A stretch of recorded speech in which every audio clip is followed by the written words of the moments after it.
Bismillahirrahmanirrahim. Assalamualaikum warahmatullahi wabarakatuh. Apa kabar anak-anakku sekalian? Semoga kita sehat selalu, tidak kurang suatu apapun, masih dalam lindungan Allah Subhanahu wa taala. Baiklah, di minggu ini kita masih membahas bab ketiga, yaitu tentang toharoh, yang artinya bersuci, dengan tema wudhu, tayamum, dan mandi wajib. Wudhu menurut bahasa yang artinya menyucikan diri, dan menurut istilah yang berarti membasuh anggota badan tertentu secara bergantian, mulai dari anggota sebelah kanan memakai air dengan syarat-syarat tertentu. Hukum wudhu termasuk wajib. Dalam Al-Quran, kewajiban berwudhu dikaitkan dalam pelaksanaan sholat. Terdapat dalam Al-Quran surat Al-Maidah ayat ke-6 yang artinya, hai orang-orang yang beriman, apabila kamu hendak mengerjakan sholat, maka basuhlah kamu dan tanganmu sampai dengan siku, dan sapulah kepalamu dan basuh kakimu sampai dengan kedua mata kaki. Syarat-syarat wudhu. Yang pertama Islam, yang kedua sudah balik atau mumayyiz, yaitu orang-orang yang sudah bisa membedakan antara yang baik dan buruk. Yang ketiga, tidak berhadas besar. Yang keempat, memakai air mutlak, suci dan dapat dipakai mensucikan. Yang kelima, tidak ada yang menghalangi sampainya ke kulit seperti tinta, cat, dan lain-lain.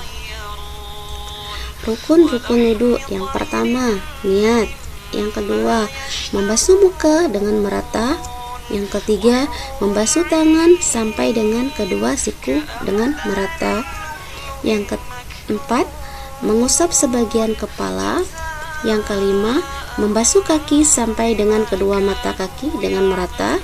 Yang keenam, tertib atau berurutan. Sunnah-sunnah wudhu.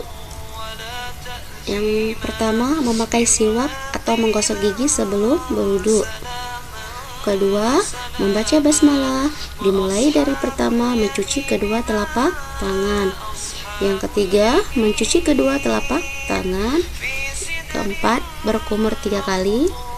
Kelima, memasukkan air ke hidung dan mengeluarkannya. Keenam, mengusap kedua telinga luar dan dalamnya dengan air baru. 7.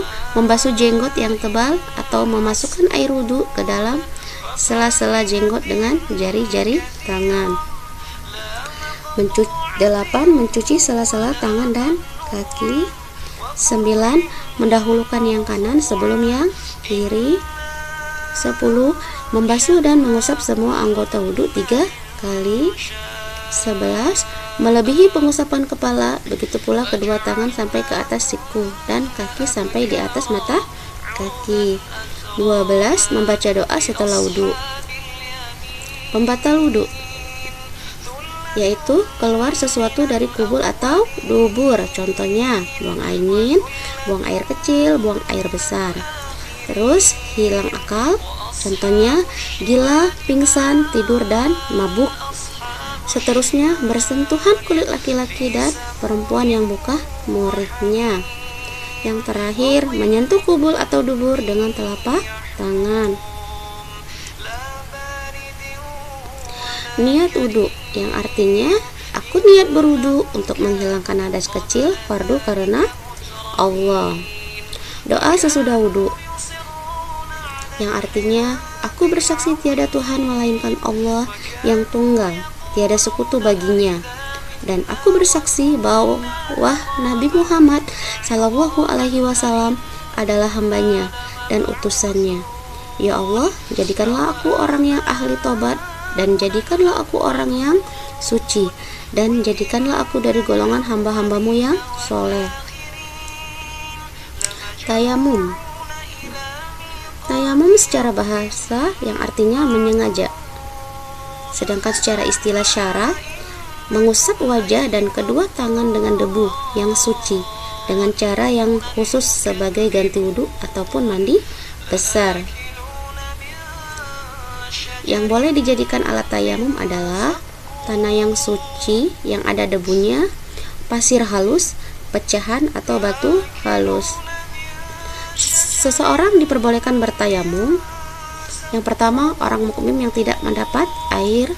Kedua, orang sakit yang akan membahayakan atau memperlambat kesembuhannya jika terkena air. Tiga, orang yang sedang dalam perjalanan atau yang disebut musafir, yang terdapat dalam Al-Quran Surat An-Nisa ayat 43 dan Quran Surat Al-Maidah ayat ke-6, yang artinya, dan jika kamu sakit atau dalam perjalanan atau kembali dari tempat buang air, kakus atau menyentuh perempuan, lalu kamu tidak memperoleh air, maka bertayamumlah dengan tanah yang baik atau bersih, sapulah mukamu dan tanganmu dengan tanah itu. Tata cara bertayamum. Yang pertama, niat. Menepukkan tangan ke tempat yang suci dan mengandung debu dengan 1 kali tepukan. Kedua, mengusap muka atau wajah. Ketiga, mengusap kedua tangan hingga pergelangan. Keempat, tertib. Yang membatalkan tayamum. 1. Semua perkara yang membatalkan wudhu.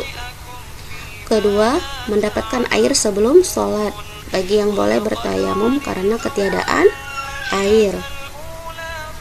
Niat tayamum, yang artinya aku berniat melakukan tayamum agar dapat mengerjakan sholat fardu karena Allah.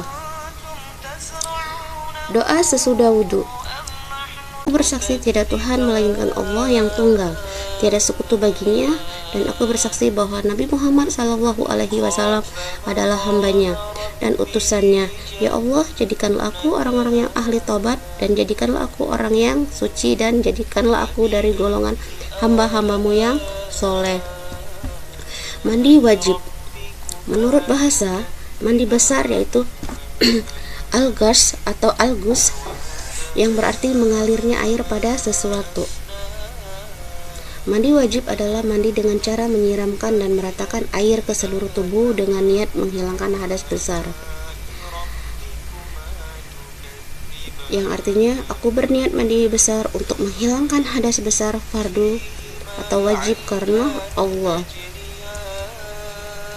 Seseorang diwajibkan mandi wajib ketika berhadas besar, yaitu selesai haid dan nifas, darah yang keluar setelah melahirkan.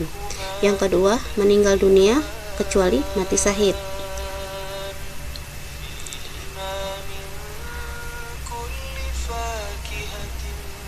Bismillahirrahmanirrahim. Wa in kuntum junuban fattaharu.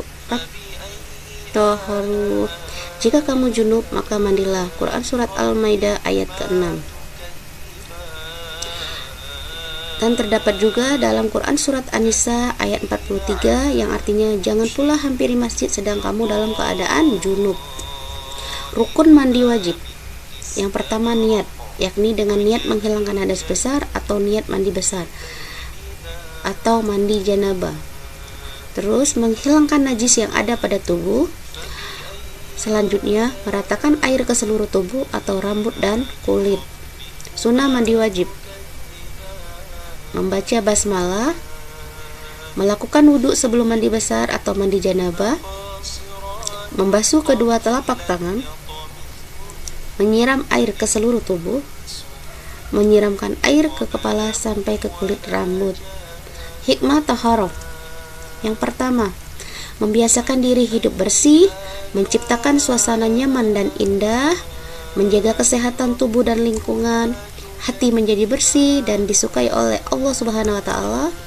Hati yang bersih menumbuhkan perilaku baik dan terhindar dari perilaku tercela. Demikianlah pembahasan tentang taharah atau bersuci. Semoga bermanfaat, tetap semangat dan selalu menjaga kesehatan. Ibu akhiri, wassalamualaikum warahmatullahi wabarakatuh.